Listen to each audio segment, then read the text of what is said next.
There we go. Yeah, so hello everyone and welcome. My name's Sophie Cartledge and I am from Hormones on the Blink, and I'm joined today by Ros. Ros is going to introduce herself in a moment. But we're here really to talk about mental health and menopause and supporting your workforce. And the reason that we thought we would, obviously it's Mental Health Awareness Month, so it's a good reason to talk about mental health.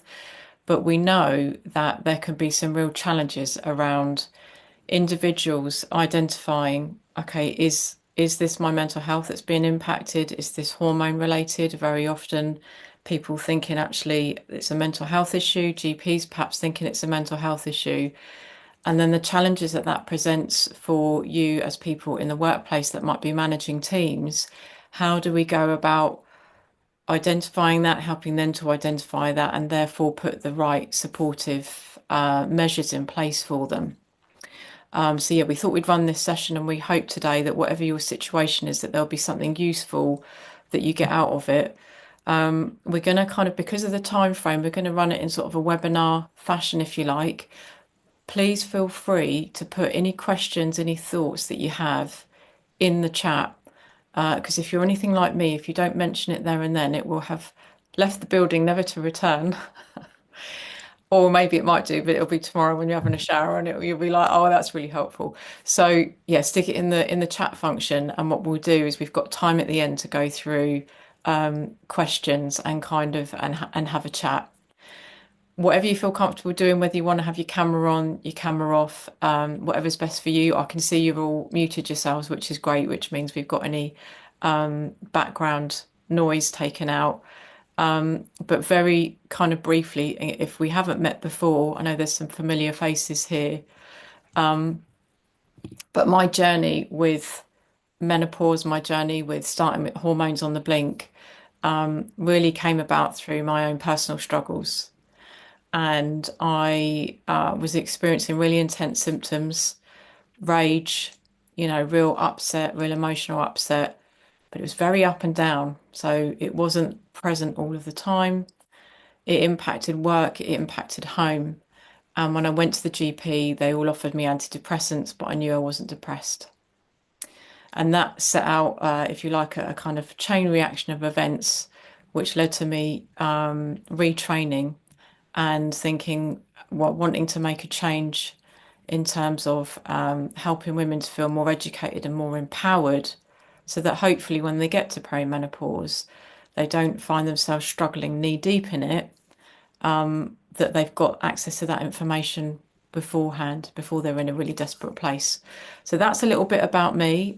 So me and Ros today, we're kind of tag teaming it, if you like. So we're both here, but I'm going to hand over to Ros for a little bit while she introduces herself and takes us through some of the session. So over to you, Ros. Hi, ladies. Good afternoon. Nice to see you all, or not, as the case may be. But I hope wherever you are that this little session proves of interest to you. My name is Ros Thompson, as you can see. I became a menopause training partner a year ago now. So there's a 2 year period when I've been really sort of working with Sophie, training, etc. It's been brilliant. One of the reasons why I came to menopause was because I've had experienced a medical menopause at the age of 33, which was actually 34 years ago, almost to the month. And yes, it all proved a bit of a shock. And back then, there wasn't a lot of advice, there wasn't a lot of help. So I've done all the rummaging around looking for information that you're likely to need in those sorts of situations. Mine was over several years, but yes, there's a lot that I now know that I didn't know then. And in fact, I don't think many people did know then, to be quite frank with you. So it's a case really of just moving forward with it and going on to the next thing. So I'm going to talk you through the next few slides. Sophie's in charge of the screen. So here we go. This is what we do. These are the people who've actually listened to us. These are the people who've spoken to us, talked to us, had our advice, picked our brains, where we've been able to impart knowledge about the menopause. And it's good to see that, yes, some of these are quite large names, but there are an awful lot of little people that have been part of it. And they've all had huge benefit from it, which is great. So, what are we going to do today? Um, who are we? What do we do? Menopause and hormone health training providers. Yes, that's what we are. But the aim of the exercise for us is to impart knowledge that you are likely to need or want through educational and interactive workshops. The aim of the exercise is to give you advice, give you information, give you pointers in the right direction when you or possibly your employees are in difficult situations. We can help. We have the information, we have the expertise amongst us. Sophie's been doing this so long now. I have to say, I don't think I would actually ever go and talk to my GP if I ever had to go through another menopause or knew someone who was doing it. It would be straight to her because she's got so much experience from that perspective. So, yes, this is what we do. Very cool. What we're going to cover today, I think you're about six-ish, right? All right, cool. we're going to cover the mental health and menopause and what's the connection. I actually, as a sideline, volunteer for a dementia support unit. There's an awful lot of ladies I know who, while they've been going through their perimenopause and menopause journeys, actually have thought they've got dementia. And in some instances have been pointed in the direction of getting a dementia assessment. We don't want that to happen. So we want to be able to guide people in different connections, looking at how we can care for our mental health at the same time. How hormonal changes impact the brain. That's really important to understand what happens to the brain with the change in hormones and the fluctuations. What to look out for within the staff that you have working for you. How to notice it yourselves, how you can approach it, different methods of approach, and how to make it easier for them. If you make it easier for them, they're going to be happy to come to work. And if they're not happy to come to work because they're having a bad day, they're going to be comfortable in telling you why they're not coming to work and for what reason. Cost-effective strategies to support your workforce. The aim of the exercise is to tell you how it's not going to cost you a fortune, that you can actually save money, and how you can keep and retain your staff. It's quite commonplace for women going through menopause and perimenopause to actually realise that they can't cope or think that they can't cope, and they just need a supportive employer for them to be able to see that yes, they can find a way out and feel supported in the journey they're going through. And lastly, but by no means least, we're going to look at the Q&A session at the end.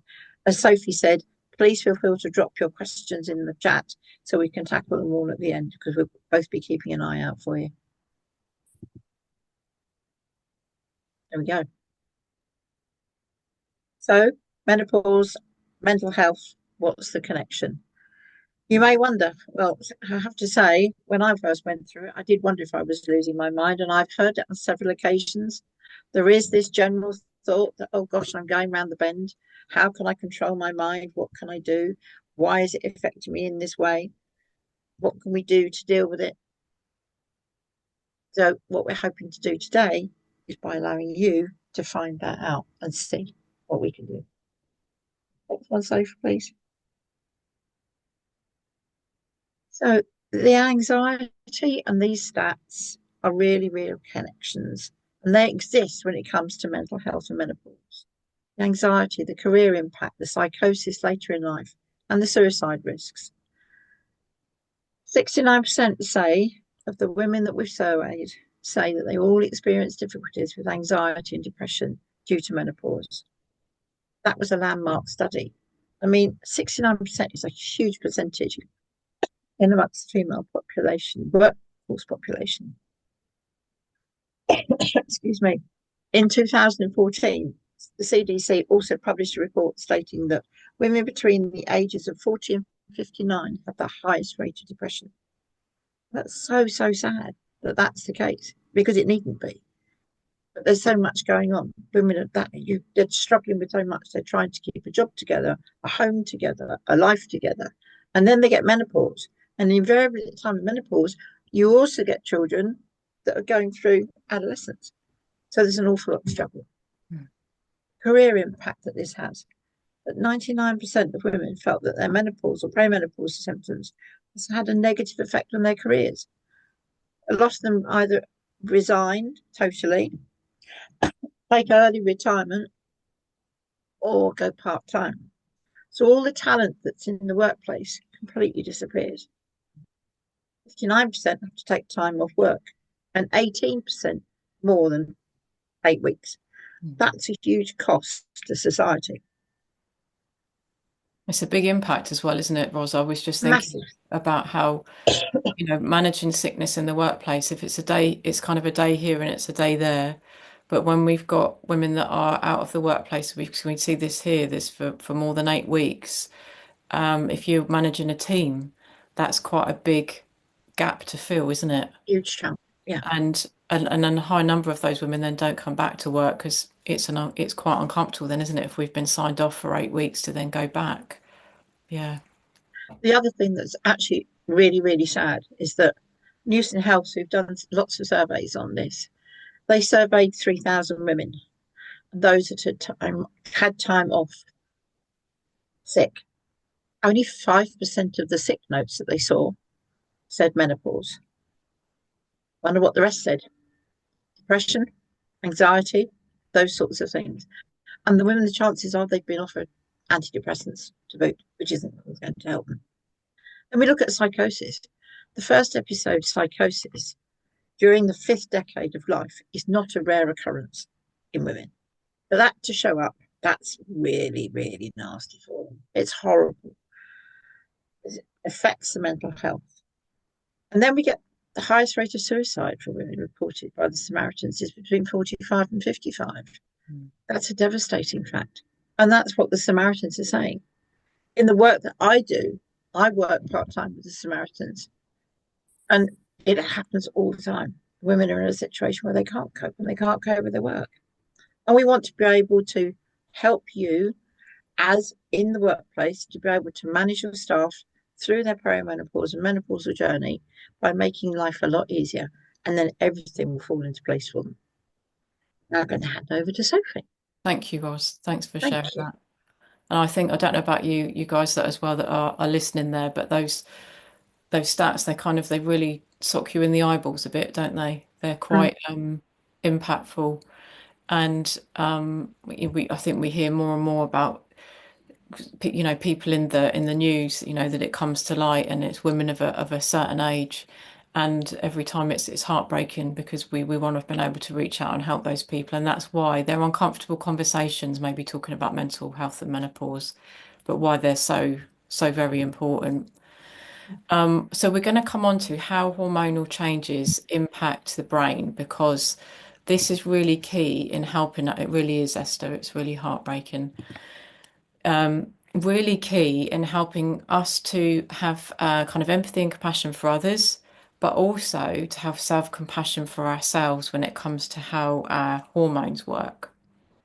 So the three main hormones that we're thinking about when it comes to perimenopause and menopause, and you probably know these already, but what we're looking at here is testosterone, estrogen, and progesterone. So we're just going to spend a bit of time kind of thinking about what these hormones actually do. Estrogen, we know it helps support bone health, so protects against osteoporosis, for example. It protects heart health.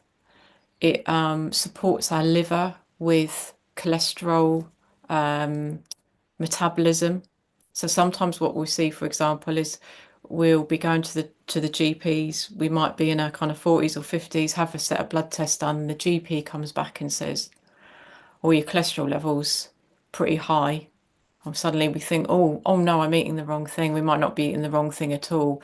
Actually, it might just be down to those hormonal changes, the estrogen levels that are dropping, that are meaning that our body's not metabolizing the cholesterol level, the cholesterol the same. So it does lots within our body. We've got estrogen receptors all over our body, including in our ears. So some people find they start getting tinnitus, for example. That's down to our estrogen levels that are changing. Progesterone, it has mood boosting properties. It acts as a natural kind of sedative, so it helps people with sleep. It also helps to keep the lining of the womb the right thickness, so protect against kind of heavy bleeding and, the lining being too thick. And it helps us with kind of clarity of mind as well, kind of feeling like we can think clearly.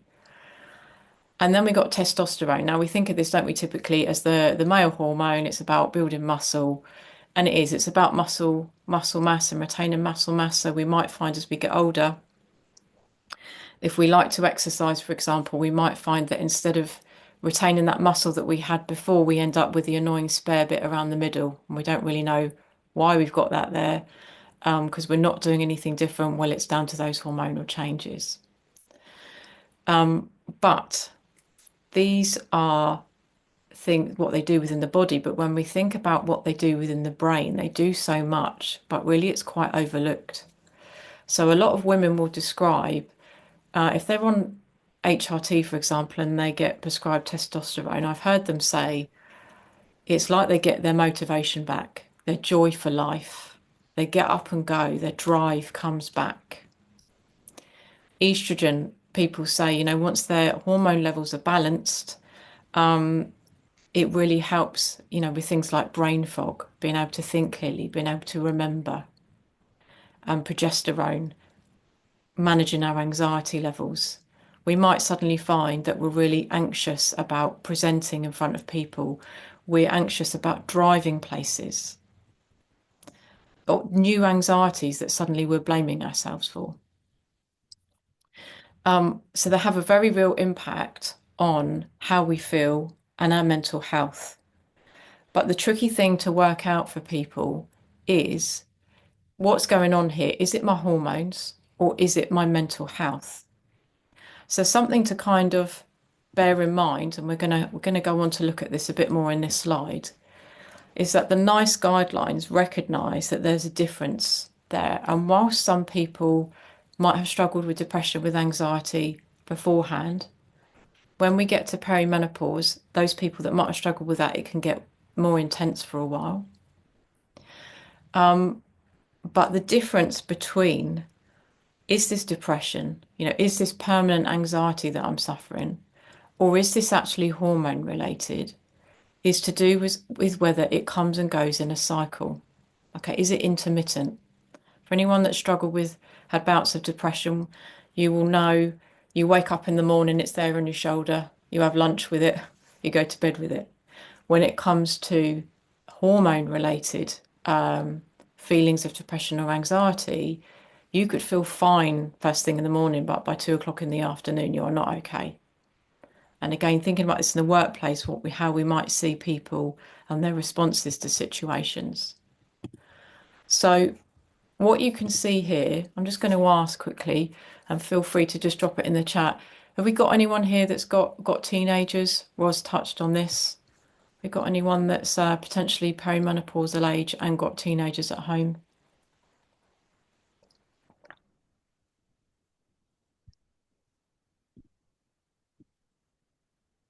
Yeah, 17 and 18. Yes, we've got we've Ouch. got we've got a few there. Mm. Yeah. So as Ros mentioned, if we've got teenagers at home, you can see what's happening here. We've got estradiol. So this is female hormones throughout the life cycle. Estradiol is the type of estrogen that's made in the ovaries. Yeah, thank you, Tracy and Rachel. Made in the ovaries, and progesterone you can see there in the greeny blue. So they're on that kind of the wiggly ride up, if you like, until we get to those reproductive years. And we know in boys, we've got the same thing, very similar thing that's happening, although the hormones will be in differing amounts. We've got the reproductive years, and then we get to perimenopause. And Ros touched on this. So we might have on our plate teenagers, we might have younger children, we might have be in a really kind of senior role at work. We've climbed our way back up. We might have aging parents. Let me know if this is kind of resonating with a lot of you, or feel free to add what else you've got on your plate in the chat. Managing the home, running the home. In some houses there's kind of equality in things, how things are proportioned out, but the stats show actually that for the most part it is still even when women are the breadwinners, they are doing the majority of the care roles. Thank you, Rachel. Aging parents with dementia. Thank you for sharing that. That's a lot, isn't it? Such a lot. And you can see here the first hormone that starts to decline I don't know about you, but I thought it was all about losing our estrogen levels, menopause. The first hormone that starts to decline is progesterone. Progesterone helping with anxiety, helping with mood, helping with sleep. So what you might start to see, and we'll go into this a bit, is yeah, thank you for sharing. Aging parents, young person with mental health difficulties, full-time job. Lisa, live on my own. Yeah, do you know, I don't know if anyone's seen the Channel 4 program called The Change, where the woman goes off to live in a caravan in the month in the woods. Like, I've thought about that many times. Yes, please. Yes, please. Yes. It's the way to go. So we can see it's a huge amount. Whilst our hormones are fluctuating and declining, so the estrogen levels are peaking higher than they've ever done before, leading to feelings of I can't manage my emotions, feeling ragey, feeling overwhelmed, and the lowering progesterone, the anxiety, the difficulty sleeping, and we can see that length of perimenopause. So the average age of menopause in the UK is 51. That's for white women. For black women, it's 49. Perimenopause could be 4, 6, 10 years before. So Ros and I really frequently meet women that are in their late 30s and their early 40s, and they're experiencing perimenopause. So as people that are supporting your teams, that suddenly means, doesn't it, potentially people we thought were menopausal age, we might think, oh, it's in that 50-year-old age bracket. We're coming back further, aren't we, to late 30s, early 40s, and that's why this awareness is so important. But a lot of people say that actually once they get to the menopause, 1 year of no periods, things get easier to manage. All of the symptoms might not go away, but that part there, people report it's the most challenging. So when we're thinking about supporting our workplaces, our workforce, our teams, we're looking at this perimenopause age, right through. How can we support them? So I'm I'm the next slide, aren't I? I'm till 12. So thinking about what we're looking out for in your team, what do you need to keep on the watch for, and what ideally could they do with some awareness around? We've touched on them. The anxiety, the forgetfulness, the I'm in a meeting, I should know this person's name and I don't know it. The brain fog, the mood changes, perhaps not taking feedback very well, being really quite sensitive, people looking like maybe that lack of motivation, feeling like the drive feels missing. Yeah, thank you, Esther. Panic attacks, maybe the rage, we touched on that. Lack of confidence, or the loss of confidence. We can understand if we are feeling forgetful, we don't feel balanced in terms of our emotions, it can knock how confident we feel. That low mood, feelings of paranoia, that can happen, as we've looked at with the kind of the psychosis, and maybe just getting really upset. So these are some of the main symptoms that actually show up very often before the physical symptoms of menopause appear on the radar.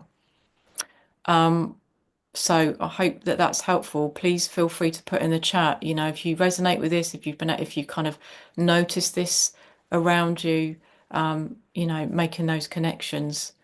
And I think it's back over to Ros. It is. What I want to talk to you about is how all of that might affect your colleagues. If you're a manager and have staff working with you, this is a section that's really going to be useful for you to be able to understand. I think the first thing to say is the fact that far, far more so than men, we are maskers of what's going on in real life. We are hugely capable of putting a smile on our faces because we have to. And in essence, to quote Bridget Jones, putting our big girl pants on and just getting on with it. So there are little things that you can look at. You need to look at people's mood swings in the office. Are they irritated more than normal by their colleagues? Have they lost their appetite for work? Can they just not really be bothered? It's very, very common. Very common. Are they constantly late? If they're working flexi hours, are they pushing their hours to the limit and just sort of just making sure that they're just doing the bare minimum to get by? Is the work piling up on their desk? All those sorts of things. It's incredibly difficult for people. If you're having a conversation with somebody, are they listening to you? Sophie mentioned a few minutes ago about the brain fog. If you're suffering from brain fog and you're having a conversation with your staff, and they're experiencing the brain fog and they're stopping halfway through a sentence because they've actually forgotten what they wanted to say. A, I feel sorry for them, but B, I feel sorry for you because you've got to work out what you wanted to say. I did it myself this morning. It was a do I come here often moment. I think we really need also to look and see how interested they still are in their work. Are they feeling detached from their lives? Or are they living outside and looking in? So there's quite a lot to consider from that perspective. So we're going to move on from there and look at the next thing is the biggest impact on your work life, which is the biggest thing that we first notice about menopause and perimenopause is memory loss. And no, people aren't going mad. We're not going mad. It is a physical situation that happens. Observations were made in Seattle midlife health study that said the loss of confidence, mood, and feeling frustrated with themselves and feeling scared is it early onset dementia or is it all adding to anxiety? More than anything, it's adding to anxiety. Loss of confidence because you lose your memory. I actually spoke to a woman the other day who was a solicitor. She's going through menopause. She has meetings with her clients now, and she's had to ask for someone to come with her and sit on the meeting because halfway through the meeting, she couldn't remember what she got to say. She got the notes, but she couldn't remember what else she needed to say. And if she'd forgotten anything, she's really, really embarrassed. And she really had to push hard to have somebody to support her. And that's how we need to move, how we need to help people. But as soon as you start to lose your memory and question what's going on in your head, then you'll lose your confidence and then you get frustrated and then you get scared because you wonder if it's menopause, perimenopause, dementia, Alzheimer's. What is it? So we need to have a feeling there of what we can do to help them and how we can empathize with them and understand. I mean, I can, from my own scenario, I mean, I walk from the kitchen to the utility room sometimes and think, well, what on earth am I doing in here? Why did I come here? Now, my menopause has been and gone. Mine's now age. I hope it's not dementia, but it could be. But younger women, it happens. It's a fact of life. And in actual fact, sometimes it does help just to kind of laugh it off. People do need to be understood in the workplace. I think what you said there was is so true. Like it's about kind of on one hand normalizing it and making it, I was on a call the other day and Zoom didn't work. We were on WhatsApp. And whilst I'm on a WhatsApp video, I'm looking about for my phone thinking I'm sure I've left it somewhere. And I'm on my phone, you know? But normalizing these things and making it okay to talk about rather than hiding it, and it removes some of that fear, doesn't it? You've done the phone thing too, Sarah. Yeah. You're like, oh my goodness, what is happening?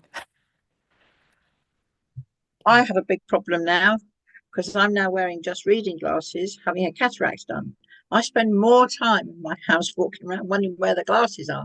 And sometimes they're actually sitting just on the top of my head, so I stand no chance.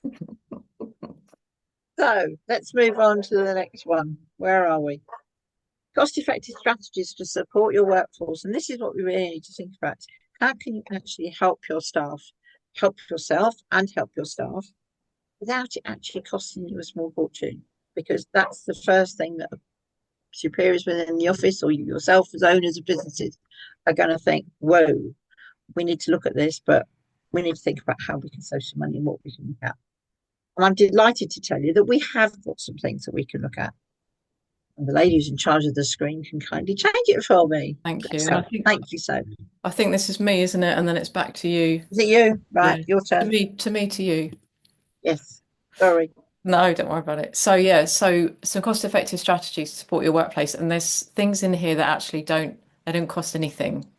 But really thinking about how we create supportive environments.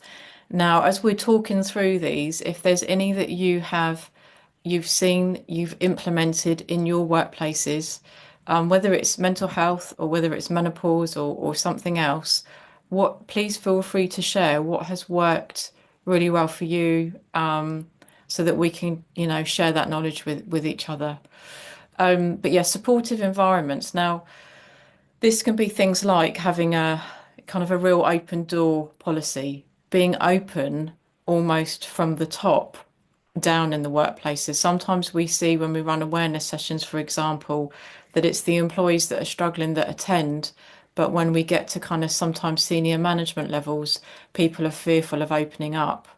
But both of us have kind of seen the impact of when, for example, HR managers, HR directors are open about their experience of menopause. Suddenly, what we're doing is we're saying, okay, I'm talking about it. It's fine for you to talk about it if that feels like a safe and comfortable thing to do. Open door policies. Also, some workplaces, what they've done is they've created a support network. So, you know, a menopause support network and perhaps a monthly meetup where anybody can drop into that, an online session or a face-to-face session, depending on what works best. That can be really helpful because it's creating that peer-to-peer support rather than everybody needing to go to potentially HR. So you're not getting that bottleneck at the top because you've got this peer-to-peer support down here. Some businesses will look at putting in some menopause champions within the workforce. So they are the go-tos, if you like, that help create that supportive environment. When it comes to policies and procedures, have you got some menopause guidance there? Have you got a menopause policy in place yet? If you have, you want to make sure that it is kind of linking up with your, sickness and absence policies as well, and making sure that you've got in that mention around mental health, the symptoms, what it might look like, what people need to look out for, some ideas for the managers in terms of reasonable adjustments. I've noticed Anya there, you've put there working from home was such a relief. Is it an option? And we can only do what works within our part of the business because what works in one area does not work in another area. But is there an option there for managers to make the decision around, can this person work from home? If they're having a day where they aren't feeling great, their mental health is being impacted by those hormonal changes, that could be really helpful. That's great, Lisa. Thank you. You've mentioned that we started a menopause hub. Wonderful. Because that very often what people want and need, when Ros mentioned it, we're really good at masking. On the outside, we got the impression that we're fine. But actually, people are coming into work, they're trying to act like they're fine, and on the inside, they're really not. And just knowing that they've got a colleague that sits, in another room and they can pop in, bump into them having a cup of tea and vent and get that off their chest. You know what? Today's not a good day. That's all they need to then be able to go back and do their job. But really thinking about that, the policies and procedures, you're highlighting to everyone, menopause is important to us, mental health is important to us, you guys are important to us, and it's on our radar. Access to resources. So whether you've got a employee assistance program, make sure that everybody knows about that because a lot of us find, as we've mentioned, going through menopause, the hormonal changes, the impact on mental health, having some form of therapy, talking therapy can be really supportive. If you've got something that offers an initial consultation, for example, with a private specialist, make sure people are aware of that so they can get that appointment. And then potentially what happens is they can then get that information transferred over to the GP so then don't have to pay, private medical costs. Thinking also about environmental adjustments. Are there quiet spaces that people can go to and work? Are there options? We hear about hot flushes a lot. you know, can we change the temperature? Are there options for where people can sit?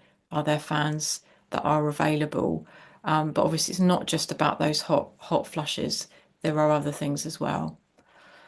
I'm really thinking about how we use our language and our culture, the culture we want to create within the business. So we touched on that normalizing menopause is part of life. 51% of the population are going to go through it. So let's make it a normal thing to talk about for those that want to.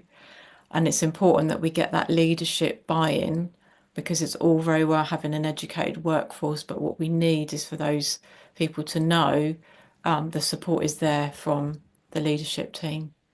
Lisa, you've mentioned there, thank you. Mental health first aiders, brilliant. Karen, you're the wellbeing champion in your team. So that's great that you've got that going on and people know they've got that support they can go to. But one of the biggies, obviously, is education and awareness, because what we want is we want people to be able to identify the signs as early on as possible for themselves. Because if they can identify this themselves, the signs, they can go and seek help sooner. They can get that GP appointment. They can be proactive about asking support from you guys. And they aren't sat there wondering if, like Ros mentioned, have I got dementia? Am I going to need to quit my job, etc. So the education and awareness part is really, really important for individuals and for managers as well. So Ros, it's over to you on the home stretch. Thank you. Yes, I want to expand on a little bit more about what we do at Hormones on the Blink. There aren't hundreds of us, but I'll tell you what, the world needs us.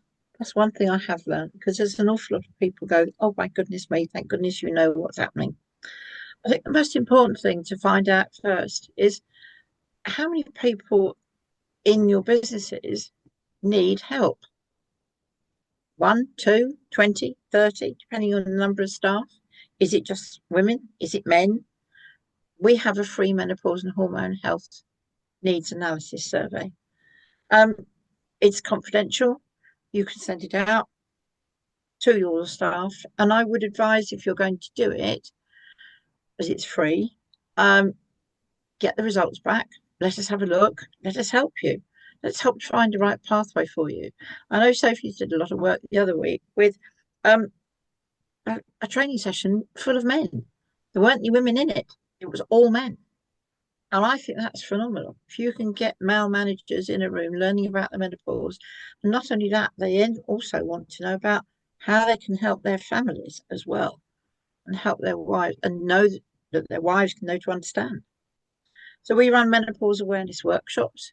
So that can be for any number of people. It can be done remotely. It can be done face to face. It is entirely your choice. Menopause, mental health, again, that sort of training. It's just a case of finding out what suits you, what suits the company that you're working for, what they need. Get a CPD accredited menopause training for managers. Get it under their belt. It's something we look at. It helps them understand, helps managers to understand. And certainly if there's a predominance, as we said earlier, male managers within a company, they are the ones that need to understand. There are also some women who I have experienced as being incredibly unsympathetic. Now they need to understand, they need to listen, they need to hear what has to be said, and they need to have some form of feeling about the people who are working for them. What we're trying to do is to retain your staff and create a better feeling about the companies in which people are working in. If we can do that, you keep the people in your business that have got the knowledge and got the wherewithal. Then we look at the menopause champion training. These people are there to be the listening ear of the company for anybody going through menopause. They're the in between. They're the stopgap, the gap that will help those people in difficulty, needing someone to talk to, but who then also can work with HR and management to find a better working practice for them, a better working environment for them, and generally make life easier and understand more. Plus, of course, there's a huge range of other wellbeing workshops that we do run. So this is something for you to think about. it's something for you to take home. It might be that you're part of a large company. You might find that you need the free survey. It's a brilliant thing to do because you actually get to the bottom of it, knowing what's available, but you haven't actually intruded on anybody's personal life or publicised anybody's names because it's all completely anonymous. So I think we're almost at the end. So Tracy's got Tracy, Sophie's got some beautiful information there to show you about what people think of us, which is always nice to read, isn't it? Yeah, thank you, Ros. Yeah, we just got a few words here around things that people have said that have attended our sessions, which is really nice. So I'll leave you a minute to have a look through those. And yeah, thank you, Amelia. You've made a really good point in the chat. There's often adjustments made for flexi hours for mums, but rarely, if none, for women at menopause. Mm, While some women are mums, all women go through menopause, so we need to know about it, spread the word about needing more support. yeah. Absolutely, Amelia. I couldn't put it any better. Wow. Doris, you've mentioned you've got that 1 day a week for Women's Network, covering all aspects of vulnerabilities. That is wonderful Wow. to hear, That's amazing. isn't it just? Who So do you yeah, work for? yeah, yeah. We'll all go. We'll all come. So at that point, what I'm going to do East is London NHS. East London Oh, NHS. good. Wonderful. Thank you, Amelia. So I'm going to stop sharing my screen and we'll come to the questions in case any of you guys have got any questions. But we're both on LinkedIn, so feel free to follow us there. We've got a Facebook group, we're on Instagram.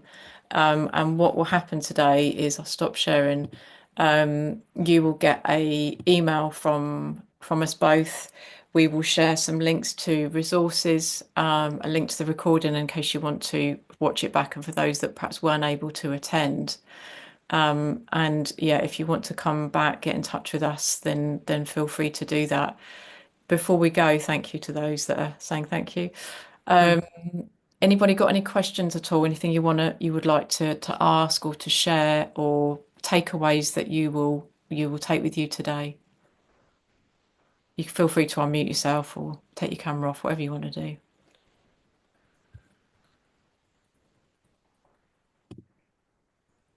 Just the phenomenal impact that it has on women through menopause and perimenopause. I had no idea the impact it had on sick leave potentially in that age group as well.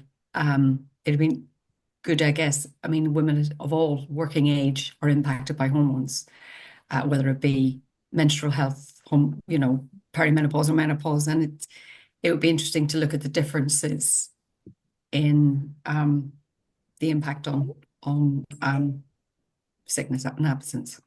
Absolutely. And so we also do training around supporting hormone health. So we touch on endometriosis, polycystic ovarian syndrome, premenstrual dysphoric disorder, and the survey includes that as well. So you're then able to see, how many of your workforce are impacted by it. And like you mentioned, not just menopause, it's hormones generally speaking.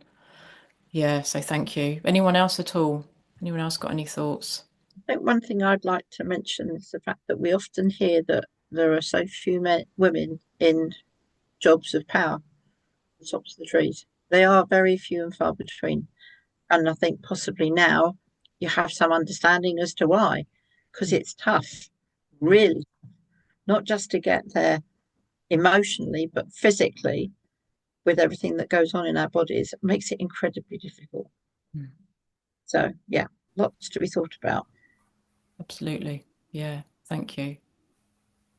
Yeah, there's lots of stats, Esther, but you're quite right. It's incredible that it's only now, right? Sometimes I get the feeling like we only just landed on the planet, and yet we've been here the whole time.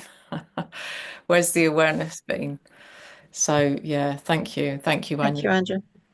Yeah, Can I just check as well then the video or the recording of this, because we've got the menopause hub at the business that I work in. yeah, Um, we've got like a folder that we capture a lot of information around hormones and healthy eating and menopause and everything else as well. Can this recording go in there for other people to view? You're happy for it to be shared on a broader? yeah.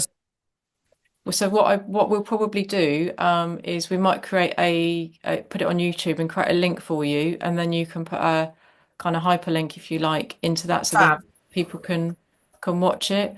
We've Yeah, also, brilliant. we've also got a podcast as well, so we can share the links with you for that, because that again is another resource on different topics like endometriosis and all sorts. So I'll share that Yeah, with you as well. that'd be fab. That'd be brilliant. Lovely. Thank you.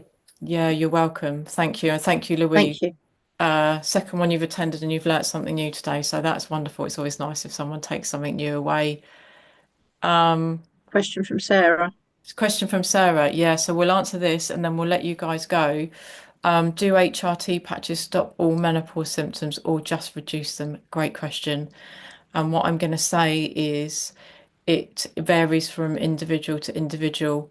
That what happens, the idea with HRT is that we're topping our hormones up to reduce the symptoms, and maybe we make some lifestyle adjustments along with that, you know, what we're eating, exercise, etc. And the idea is that we have the HRT to help reduce as many symptoms as possible. When we go initially to the GP, they put us on the lowest dose. So sometimes we will think it's not working for me because I've still got symptoms going on.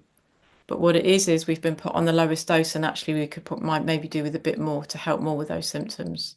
So it's a personal situation. Track how you're feeling, and if you feel like these symptoms are still making an impact on you, you should have an annual review with the GP. But if you've only started on them every 3 months, so yeah, take that away with you. But thank you so much, everyone. Thanks so much to Ros, and hopefully we'll see you all Lovely to see again. everybody. Thank you for coming. Yeah. Thank you very much. Thanks, everyone. Thank you. Thank you.